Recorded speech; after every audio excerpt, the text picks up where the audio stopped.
Welcome, everybody, to the Remembrance Month virtual lecture series. My name is Meredith Patterson, and I'll be kind of the facilitator of it, helping Michael on with his presentation and everything like that. As I said, this is recorded, so you can kind of check this out in about a week if you'd like to see it online. And we do have a question and answer period at the end, so if you have any questions, please leave those to the end. Now, I'm actually going to start the presentation off with our land acknowledgement. So the County of Simcoe acknowledges that the land on which we gather today is the traditional territory of the Anishinaabe Nation, which includes the Ojibwe, Ottawa, and Potawatomi nations, sorry about that, collectively known as the Three Fires Confederacy. We also recognize the Huron-Wendat, who occupied these lands prior to the middle of the 17th century. We embrace the enduring presence and partnership of the Indigenous peoples of this region, including the Chippewa Tri-Council First Nations comprised of the Bosley First Nations, the Chippewa of Rama, and the Georgina Island First Nations. We would also like to recognize the diverse Métis and Inuit communities within our region. The County of Simcoe is dedicated to honoring our Indigenous history and culture and is committing to coming together to learn, heal, and create future prosperity, respect, and understanding in all of our communities. Now that we've done our land acknowledgement, I'd like to introduce our presenter today. So Michael Moyer is an activist with York University Libraries. He's not an activist, sorry. Michael Moyer, he might be, I don't know. Michael Moyer is an archivist with York University Libraries, where he was the head of the Clara Thomas Archives and the Special Collections for 20 years. He began his career as an archivist with the Toronto Harbour Commission, which sparked an interest in maritime history. He has published on harbor management and shipbuilding, and is past president of the Canadian Nautical Research Society. So I will now pass it on to the archivist and not activist, Michael Moore. So thank you, Michael. Thank you very much, Meredith. I'm just going to click to switch screen now. And if people could confirm that you can see the title screen. Excellent. Thank you, Meredith. And we'll get the show on the road. So good afternoon, everyone. And thank you for joining me for a discussion of the transition from wooden to steel shipbuilding in Collingwood. Some of you may recall that 3 years ago, I made a presentation on steel ships for saltwater service, shipbuilding at Collingwood during 2 world wars as part of the Simcoe County Museum's Remembrance Month series. Today, I would like to talk about the origin story. This is sort of like the Marvel universe of shipbuilding in Collingwood and the initiatives that prepared the shipyard to undertake significant programs of merchant and naval vessel construction during 2 world wars. The research today was undertaken at the Collingwood Museum and Library and Archives Canada in Ottawa, thanks to the generous funding support of York University. And I would also like to acknowledge my research assistants for this project, Matthew Alexander and Isabel Blake.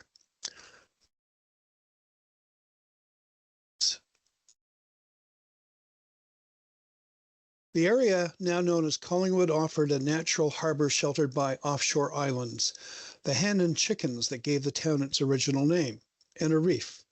Commercial interests in Toronto, anxious to connect their city with the Upper Lakes, selected this location for a rail terminus that would connect with waterborne transportation to provide access to Duluth, Green Bay, Chicago, and Sault Ste. Marie.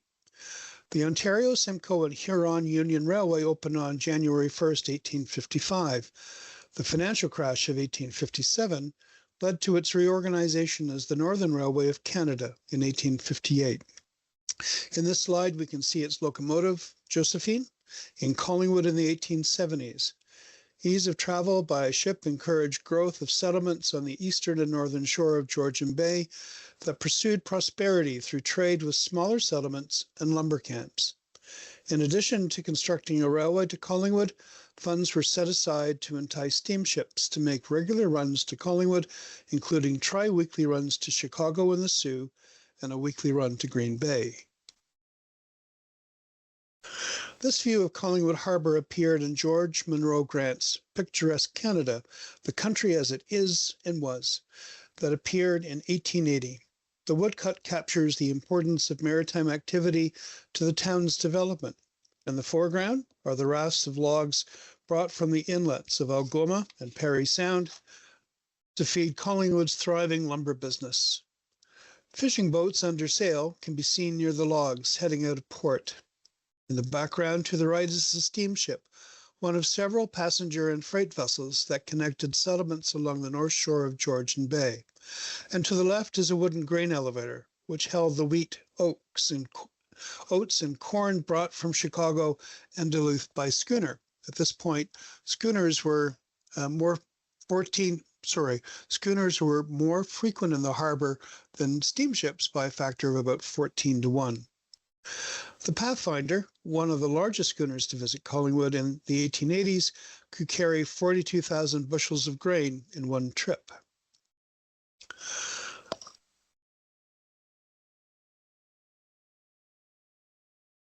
Oh, there we go.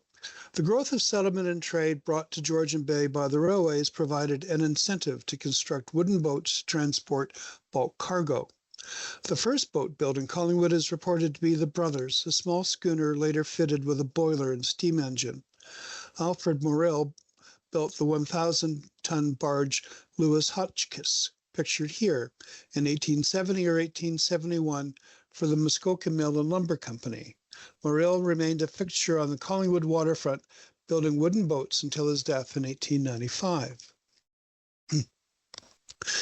Everyone who owns a car will sooner or later need to visit a garage or body shop for regular inspections and maintenance, carry out repairs, or upgrade the vehicle. Ship owners are no different.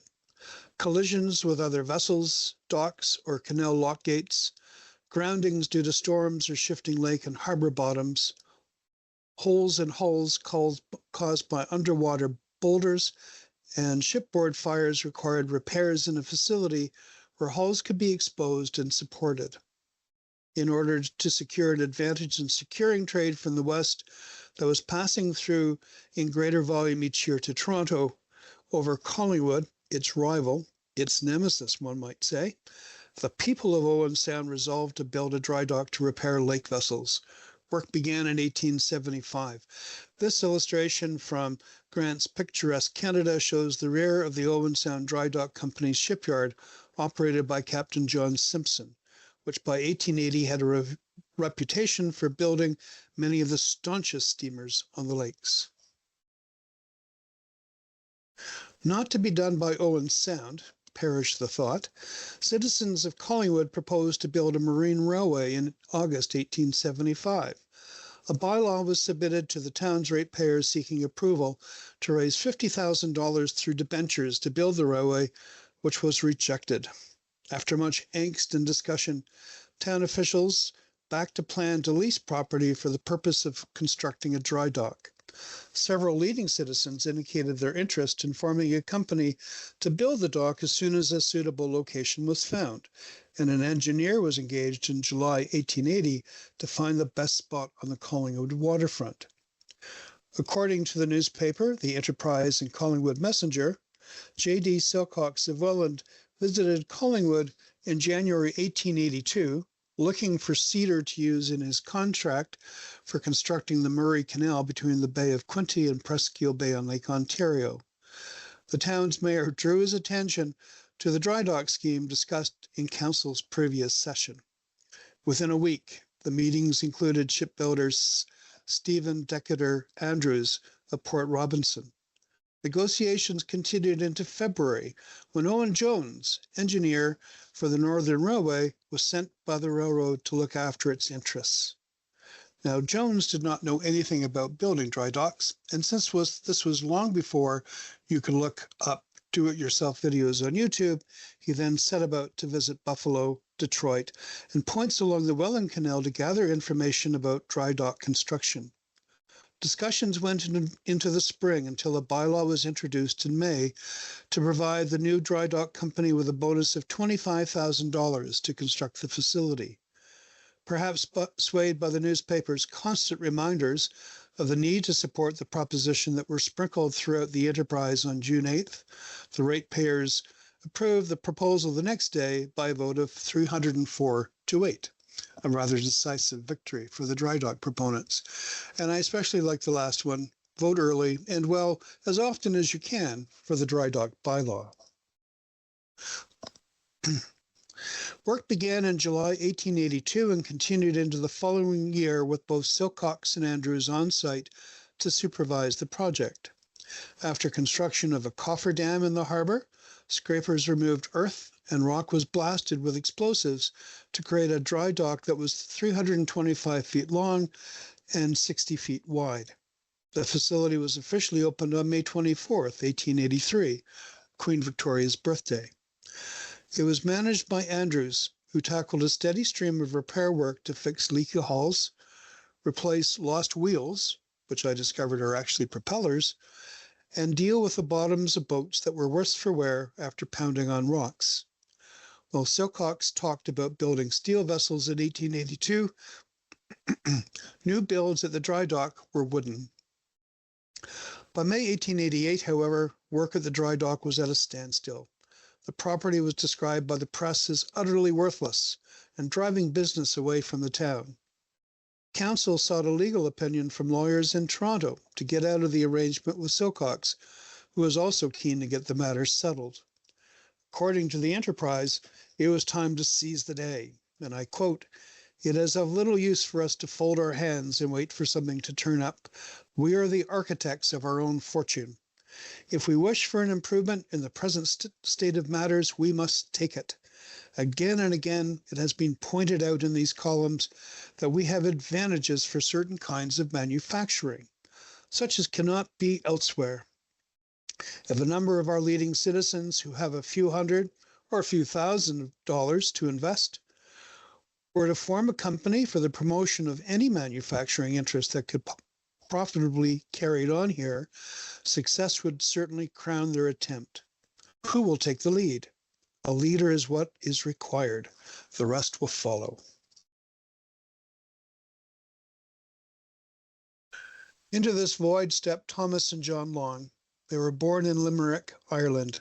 Thomas moved to Nottawa, a small community just south of Collingwood, in 1857, where he managed a general store for merchants before going into business for himself a year later. John joined his brother in the business in 1868. They built Collingwood's largest mercantile and wholesaling business and were directors of the Great Northern Transit Company, owners of the steamers Atlantic, Pacific, and Northern Belle. With the dry dock company declared insolvent, the Longs, along with Charles Cameron, entered into a 21-year lease with the town's council in March 1889 and retained S.D. Andrews to manage the yard that employed upwards of 150 men in building and repairing wooden boats. The Longs soon had aspirations to move into steel shipbuilding. In May 1892, John Long, acting in his role as president of the Collingwood Board of Trade, wrote to Captain Alexander McDougall, who had emigrated from Islay in the Scottish Highlands as a young lad and settled in Ottawa before taking to boats on the Great Lakes as a deckhand to escape the meager existence of farming. McDougall ascended to the rank of ship's master. He came up with the idea of whaleback boats with curved tops, straight sides and bottoms, and conical bows while towing a barge in heavy weather, and formed the American Steel Barge Company in West Superior, Wisconsin, to implement his design in 1888. It was Long's understanding, and I quote, "that it is your intention to start building some of your cigar or whaleback boats in some part of Ontario, and presuming if this be the case, and that there is no place you would prefer doing it so to Collingwood, which might always be considered your native town, I thought it would be well to write assuring you that the facilities are most favorable and that you would receive the greatest possible encouragement from the citizens of this place."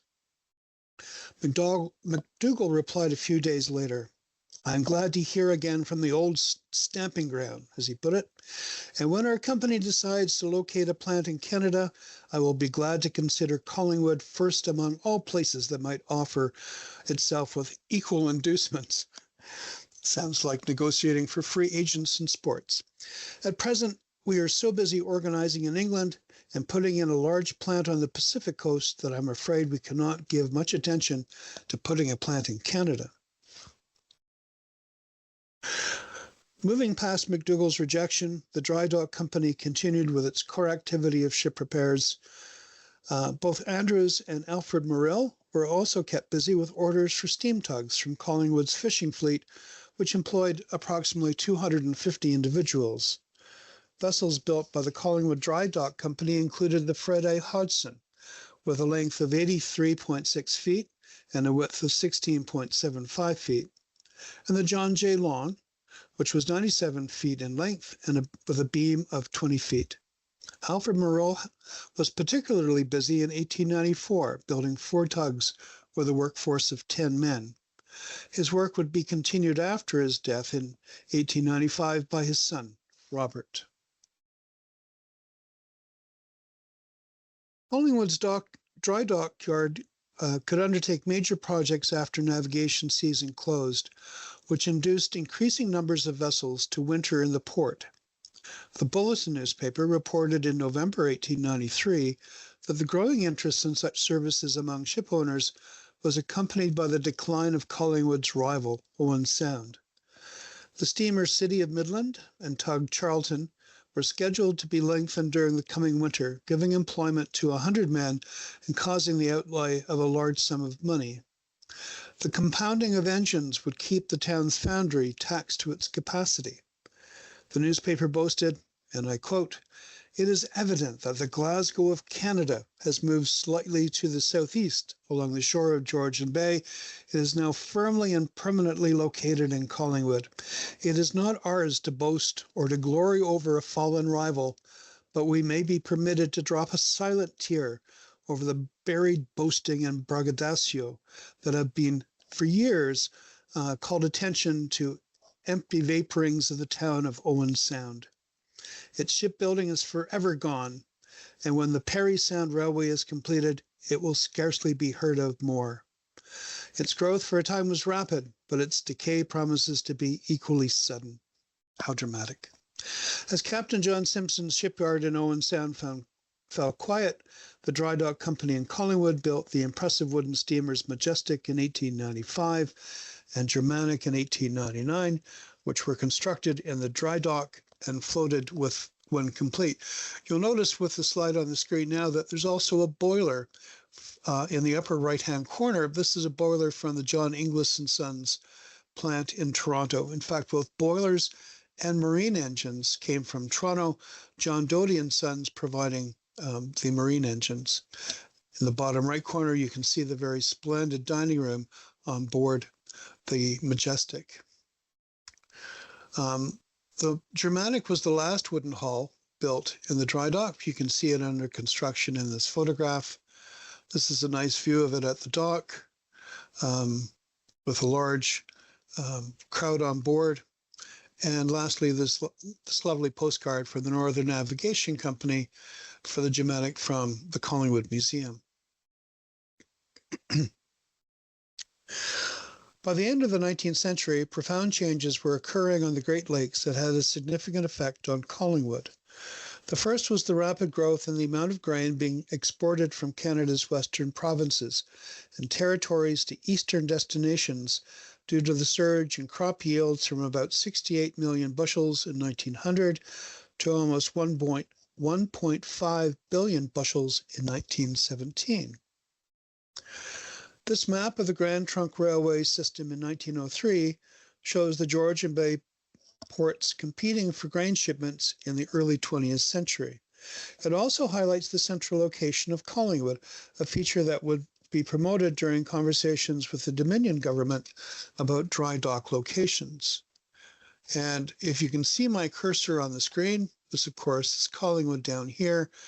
And the point that is often made by promoters of the dry dock is that in terms of the North Shore of Georgian Bay and its southern area as well, Collingwood was in a very central location. We've got Owen Sound to the left.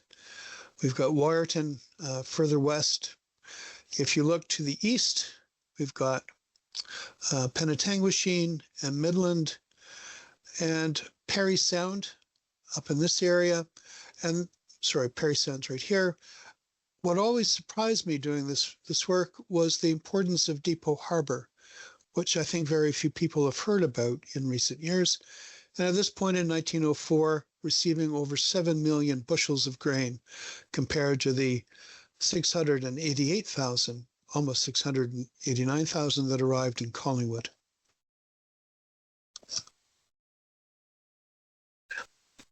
The second change was the construction of steel bulk carriers that got increasingly longer, wider, and deeper. The 1890s brought an increase in the length of these boats from 300 to 500 feet, as well as an increase in beam and depth. In January 1894, the Bulletin newspaper told its readers to prepare for the advent of boats more than 400 feet long, with a draft of 28 feet, far deeper than vessels that could be accommodated by Collingwood Harbor. And by 1899, Thomas Long was advocating for a significant increase to Canada's inland marine, with boats as large as American grain carriers to compete with the United States. On November 3, 1899, the Bulletin reported that quiet work was going on to establish a modern shipbuilding plant in Collingwood. Alexander McDougall's involvement with the Pacific Steel Barge Company ended in 1893, and he was preparing to sell the American Steel Barge Company in Superior. Working with John Long, they negotiated with Collingwood's council to create a shipyard that could build 4 canal-sized steel ships at once, or a single 500-foot vessel. The deal required a bonus of $50,000, which was put to the ratepayers for a vote. One often wonders, why would ratepayers support such a measure? Well, the Bulletin gave its view in an editorial published on November 17th that explained why there was an interest in building steel ships in Canada. The new shipyard would lead to an increase in population, resulting in increased rentals, new residential construction, and the growth in the property tax base. The employment of highly skilled workers would lead to large sums of money paid in wages, which would circulate in the town and benefit every business. As shipping increased, other manufacturers would follow. The bylaw was almost unanimously approved in December 1899. The new shipyard required a much larger dry dock. Since 1892, the Dominion government offered subsidies of 2% on the cost of a dry dock for 20 years, the cost of building a dry dock for 20 years to encourage their construction, and the offer was enhanced in August 1899 to reflect the rising cost of building larger facilities. The new company formed by the Long brothers and McDougall submitted its petition for a subsidy on December 20th, 1900. They argued that the dry dock built in 1883 at a cost of $70,000 with no public funds had outlived its usefulness. A much larger class of vessel than those previously employed has become necessary for the grain and iron ore trades, and that it was in the public interest to build Canadian vessels of a larger size that could compete with the vessels of the United States. It was also important that dockage of such vessels should be established at a Canadian port so that repairs can be done in Canada and not lose a substantial amount of work and revenues to ports in the United States.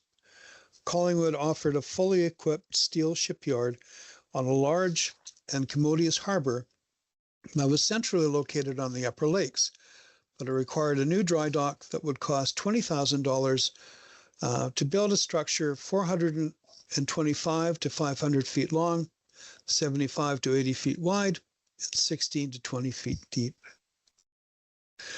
This drawing, which accompanied the petition from the company, shows the company's ambitious plans for their shipyard. 3 dry docks and a launching slip would be bordered by 6 building berths with traveling overhead cranes. And this drawing is from one of the Department of Public Works files at Library and Archives Canada. At the bottom of that drawing was a cross-section that gives a different perspective on the configuration. 2 of the dry docks have single rows of keel blocks.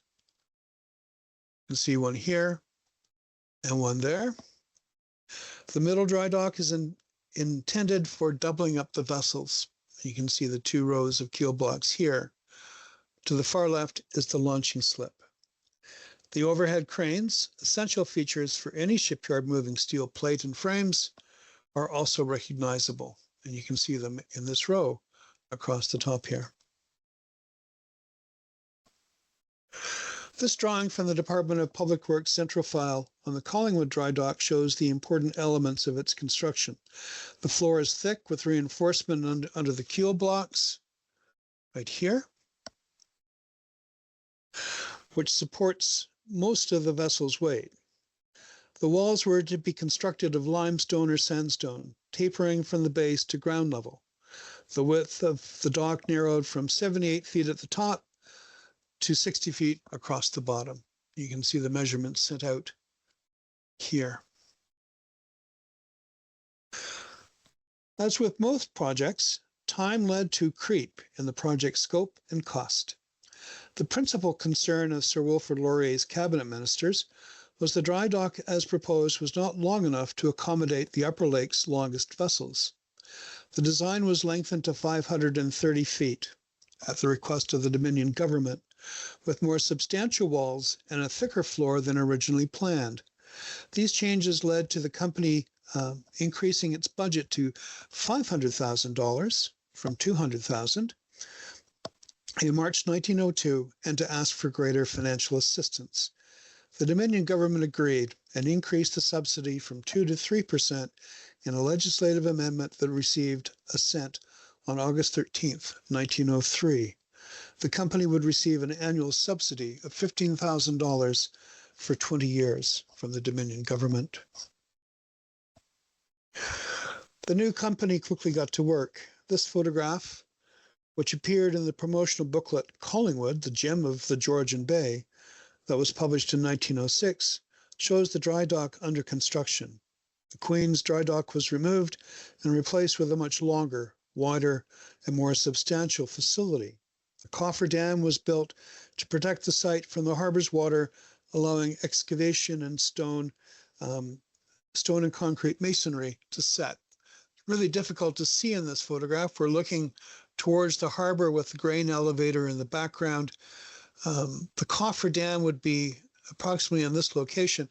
It would be a timber cribbing with stone, I believe, that was used by the construction company to create a water barrier so that they would have dry property to work with while they were excavating the soil, removing rock, and also pouring cement and dealing with the limestone and sandstone masonry. By the end of December 1903, the canalers A.E. Ames and Turok Crown were undergoing substantial repairs in the new dry dock. This photograph shows the Saronic and Otonabee on the keel blocks for repairs, braced along their hulls to prevent rolling over. The bulk carrier Collingwood, 406 feet long, can be seen under construction on the dock wall.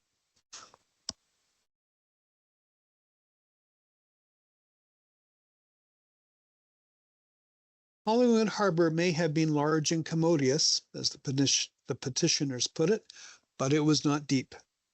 Town Council and the Board of Trade had lobbied the Dominion government for funding to dredge the harbor and create a channel 20 feet deep since the 1880s, with varying degrees of success, often dependent upon politics and the lobbying of their member of parliament.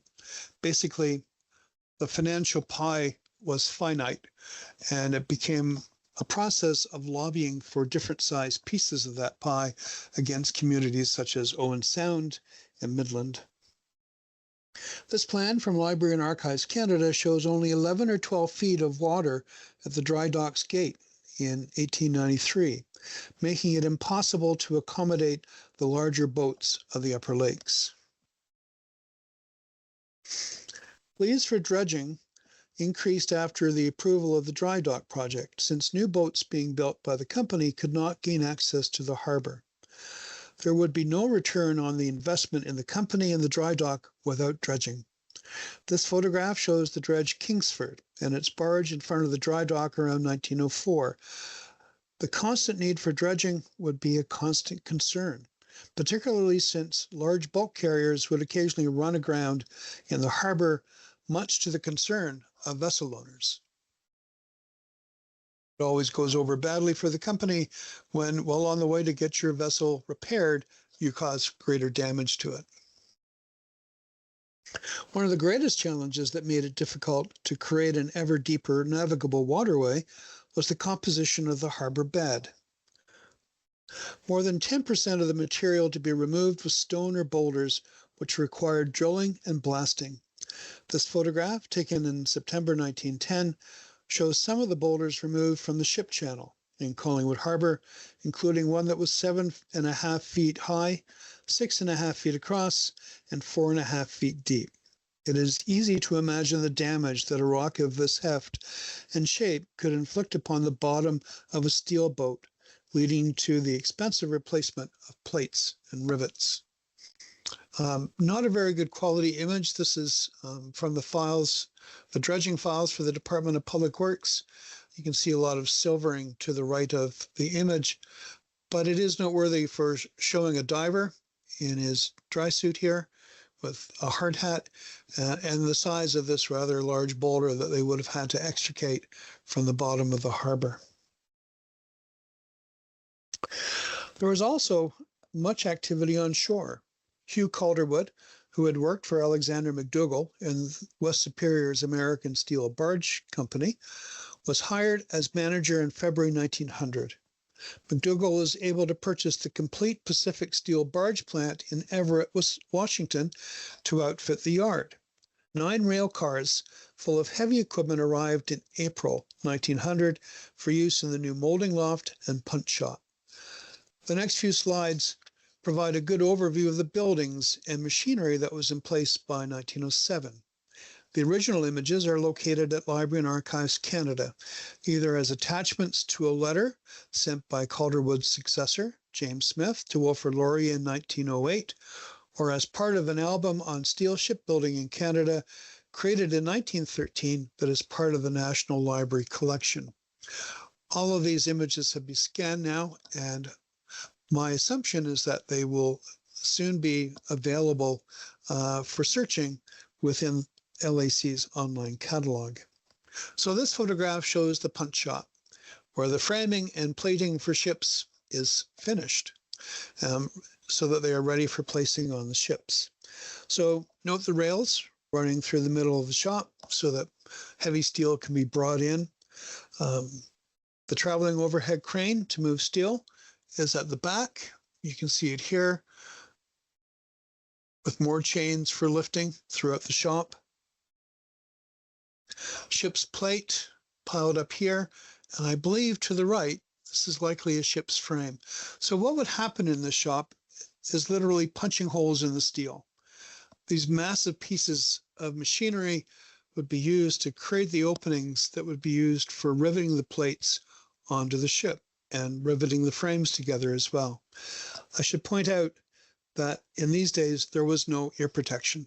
And so hearing loss was an occupational hazard for people working in the shipyard. I would imagine too that some of this equipment, perhaps the presses or the punches that you can see here, would have come from the Everett shipyard in Washington. Next is the boiler shop. As you can tell, and I assume that there's proof in advertising, this is the biggest boiler ever made in Canada with a weight of 65 tons. What gives it some sense of scale is in the bottom here, you can see a riveter at work on the back head of the boiler. And when you look at his size compared to the boiler itself, it gives you some idea of the enormity of this machinery that would go on board ship to power the marine engines. This is the foundry where castings for ships and engines are made. Foundries are notoriously dirty places because of the sand that would have to be used for making castings. It was a difficult place to work and would be very noisy as well. These are all around February 1907, by the way. And this is the sort of thing that gets produced. This is a propeller wheel, 14 tons. And it's always useful when you've got people in the photograph to give you some idea of the scale of this equipment. Next, we have the engine works or machine shop where the propelling machinery otherwise known as marine engines, is completed and ready to fit on board the ship.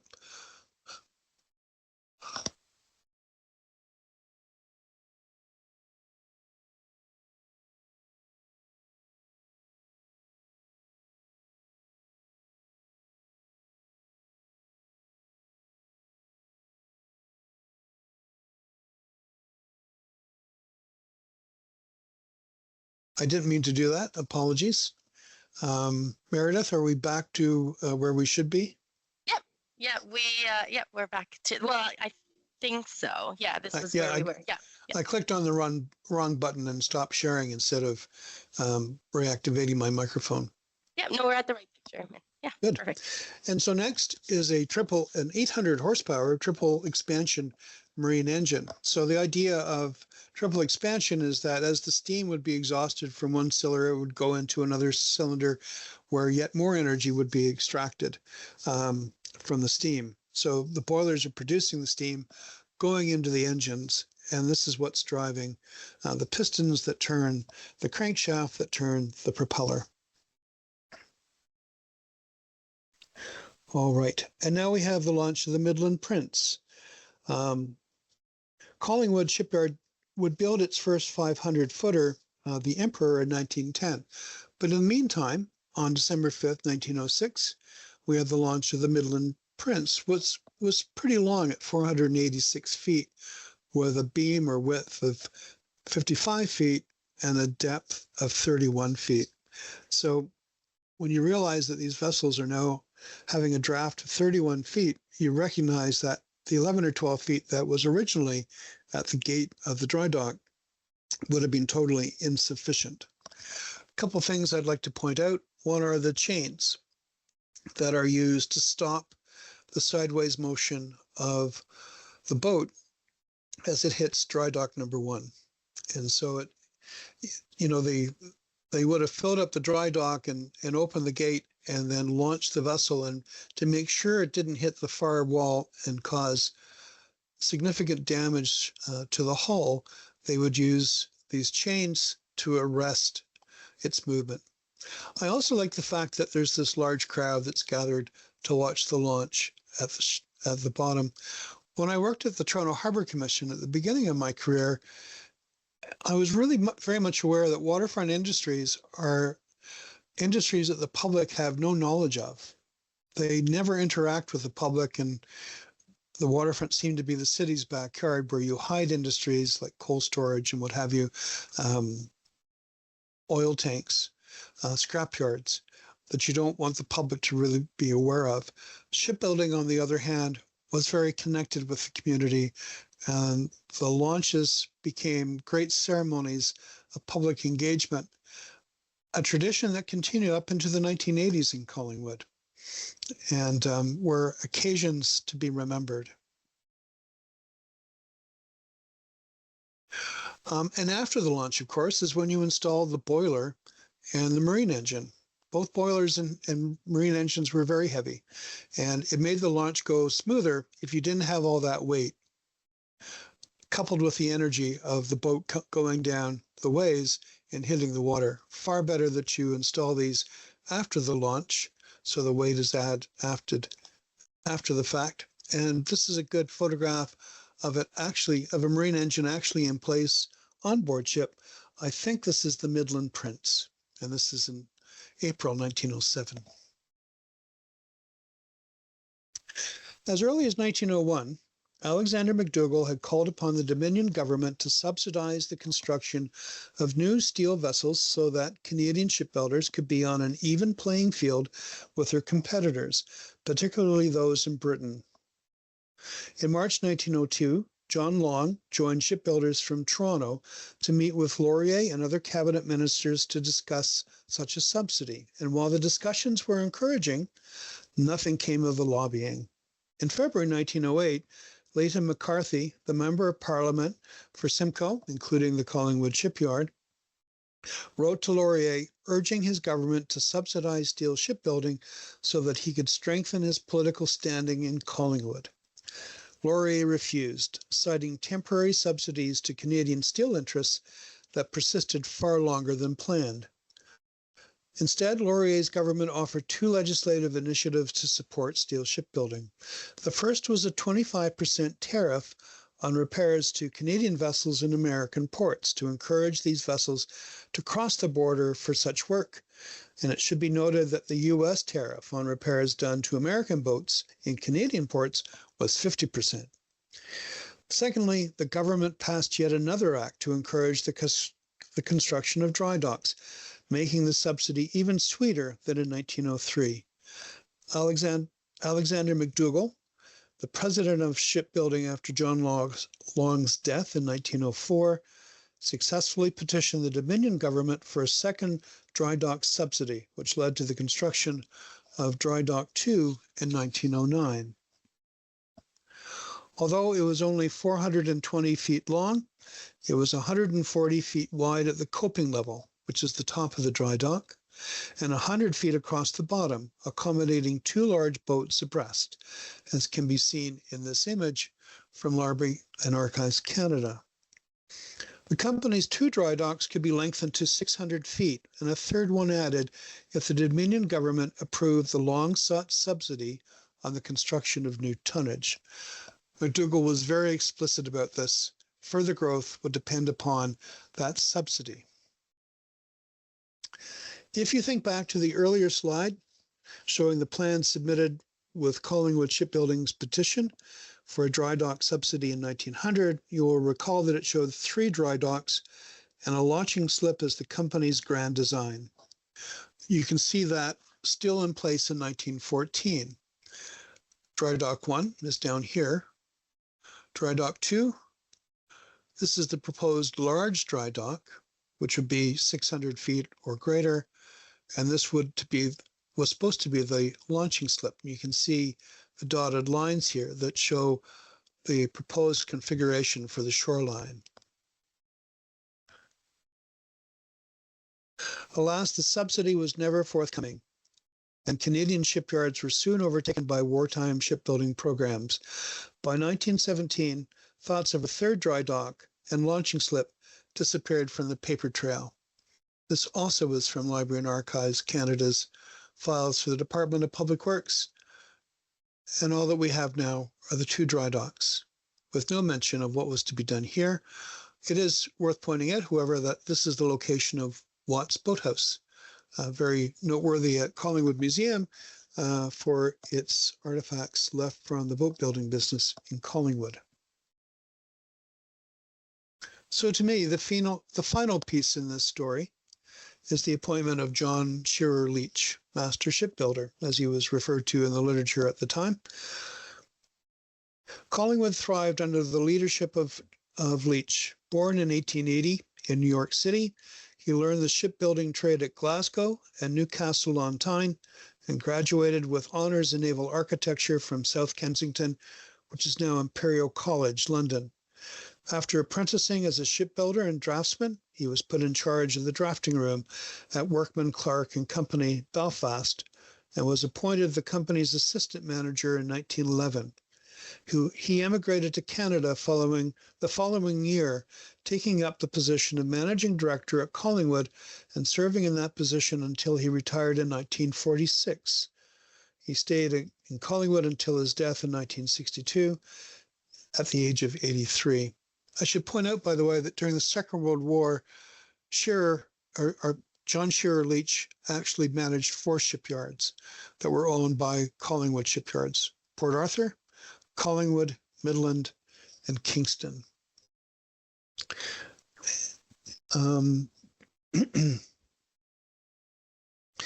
Collingwood's shipyard remained busy throughout his early years, using the dry docks for a steady stream of repairs and the adjoining property to build canalers such as the Keystone, bulk carriers such as the James Carruthers, the J.H.G. Haggerty, and the Westmount, bucket dredges for the federal government, a passenger and car ferry for service between Windsor and Pelee Island, and 5 tankers for the Imperial Oil Company. In the 6 years that followed Leach's arrival, the yard produced 12 vessels with a total capacity of 36,761 gross tons. The contracts for the last 2 tankers were rather prescient. They included the requirement that the vessels be ocean-going capable of doing 9 knots with a $1,000 bonus for every quarter of a knot up to 10, a speed thought to be minimum to outrun submarines. In conclusion, the pursuit of capacity to build and repair ships, or boats as they are called on the Great Lakes, was the collaborative effort of Collingwood's business community expressed through Town Council and the Board of Trade. John and Thomas Long emerged as the leaders of the movement. They were wholesale merchants whose interest in trade led to an involvement in the business of shipping, including vessel ownership.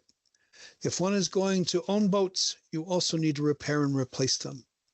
The dynamics of these businesses changed in the 1890s as the trade in grain and iron ore and imports of coal to fuel colonial settlement in the Upper Lakes and the Canadian Northwest led to the adoption of steel and significant increases in the vessel length, width, and depth. Locally, the Longs and their colleagues were determined that the money to be made from building and repairing these steel freshwater whales and to moving bulk cargoes should not fall entirely to the Americans.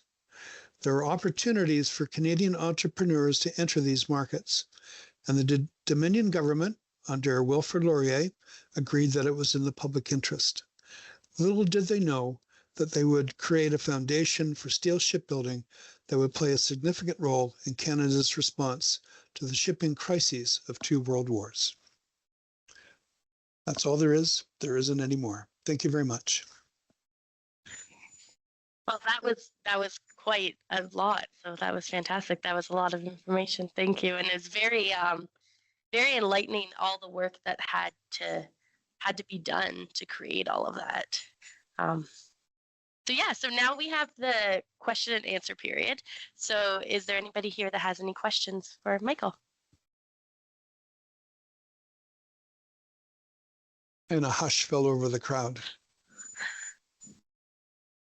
I actually have a question. So you had stated that they wanted to kind of get the grants so that they could expand to be on par with like the British shipyards. So I was wondering, like, what was the difference between the two? Like, what was the scale of like Collingwood's or Canada's compared to theirs? I think the biggest difference was wage rates, and that labor in Britain was at least 25 to 30% cheaper. Britain also had a very well-established system of apprenticeship. And so basically, when a young person joined a shipyard, they worked almost for free for 5 years, which, according to Alexander McDougall, who published a pamphlet on this issue in 1907, really gave the British shipyards a competitive edge. The other thing that they were trying to avoid as well were Canadian ship owners going down to the States and buying secondhand vessels from American owners at a greatly reduced price. And in order to get more support for the shipyard, they then put in that tariff on ship repairs. And I think that there might have been other provisions about American boats as well, which really made the ship owners quite unhappy. And I think, numerically speaking, there are far more ship owners than there were shipbuilders. And so when you've got 2 opposing parties lobbying the Dominion government, usually there is some strength in numbers. And you can cry louder if you have more people arguing your case than if you're just a few steel shipbuilders. You know, the contingent that went up in 1902 to talk to Laurier, I think there might have been only 3 or 4 of them. There was Bertram from Toronto, Redway from Toronto, Long from Collingwood. There might have been a 4th one as well, but relatively small in numbers. And steel shipbuilding, you know, up to 1905 was really very much in its infancy in Canada. It was still trying to get established. Yeah. Perfect. Thank you. I see that Lindsay has a question. So, Lindsay, you can feel free to unmute yourself. Oh, hi. Hi, Lindsay. Hi. So I think I have a comment and a question. My mind is actually blown. That was the first time I got to see the Long Brothers proposal to the Dominion government. So understanding that there was a third dry dock that was proposed, and then a proposed slip on top of that, launching slip, is just like, what? So I'll be it's just wonderful to be able to listen to your talk and learn these new things. I just wanted to confirm the dates that Leach and Collingwood shipyards kind of began managing the Midland, Kingston, and Port Arthur. Those shipyards. What were those dates? So Kingston, I can't remember if it was 1910 or a little bit later that Kingston was taken over. Okay. And Port Arthur, it's 1926 that Port Arthur is taken over and is officially known as Collingwood Shipyards. And Midland, I'm not sure of the date, but by, at this point, Canada's Steamship Lines was acquiring a number of shipyards in order to have the capacity to build and repair its own vessels. And that process was really led by Joseph Norcross and Roy Woven. So the other one part of the story I didn't talk about is that in 1916, it's Norcross and Woven who buy the Collingwood shipbuilding plant, and they become part of a CSL conglomerate, and it's no longer really led by local investors.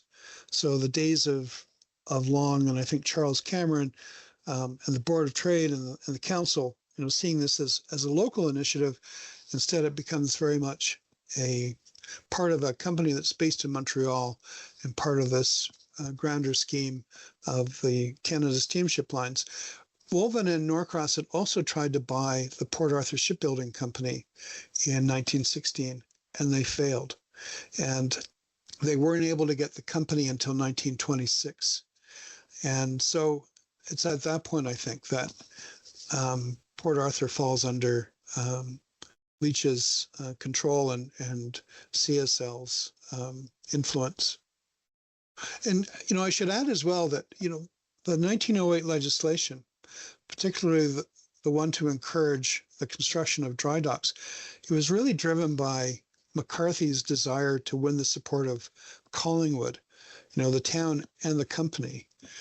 And its inadvertent result was that's what led to the Port Arthur Shipbuilding Company being started as a branch plant of the American Shipbuilding Company in Cleveland, was because of this 1908 Act. It also led to the dry dock being built in Prince Rupert, British Columbia. So that act had rather large, long-reaching effects. And the irony is that McCarthy ended up leaving politics anyways because he didn't get the support of the company. So it's an interesting story from that point of view. And at times, when you look at the early 2000s, it was Stephen Harper who started the National Shipbuilding Procurement Strategy, which was then carried on by Justin Trudeau. And so many of the arguments that were being used in the early years are still being heard today. The idea of the need for skilled labor and the need to have the Dominion or federal government subsidize the construction of ships, that industry, there are a number of spin-off industries that benefit, and you get this highly skilled workforce and you get higher wages and you help support a burgeoning population. A lot of those arguments that the Bulletin was making in the early 1900s, you end up hearing a century later in Canada when we talk about a national shipbuilding program. Perfect, thank you. We also have we also have a comment from Walter. So Walter said, the Kingston Shipyards is 1910. They took over the government dry dock there. Thank you, Walter. Yeah. Does anybody else have any other questions? So I actually do have another question. Naturally, I'm always full of questions, but my question for you is: when you were doing the research, was there something that you just found that you're just like, oh my goodness, like you never knew that it was that way, or was everything kind of just how you thought it was going to play out? Oh, there are all sorts of surprises along the way. Like Lindsay, I was surprised to find out that they were actually planning a third dry dock, one that was over 600 feet long. And I was surprised at, I was really surprised when I found that letter from Leighton McCarthy to Wilfrid Laurier, that, quite often you come across legislation and you wonder what inspired it, what led to a bill being proposed, an act being passed. And I really didn't understand the background to yet another act to encourage the construction of dry docks until I came across this letter from Leighton McCarthy and explaining his political difficulties in Collingwood and how he needs Laurier's support. And so things then started to fall into place a little bit more. There are a couple of more rabbit holes that I need to go down. The whole story of the campaign for a steel shipbuilding subsidy is one that requires a bit more study, I think. I am going up to the Simcoe County Archives tomorrow and next week to look at issues of the 1870s. I started working with Matthew Alexander and Isabel Blake looking at the Collingwood newspapers from the 1880s. Now, the ones from the 1870s are not available in the same run as what they are after 1882. But, I did discover through the Globe's online newspapers, through York University libraries, that the story actually goes back to 1875. So I'm hoping going up to Simcoe County Archives and looking at town records, I'll get a better understanding of what was going on in the 1870s.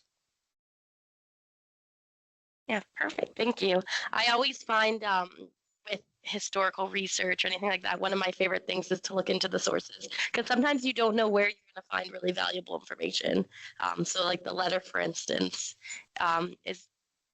was a lot, and as you said, it had so many photos included that are just really valuable. Yeah.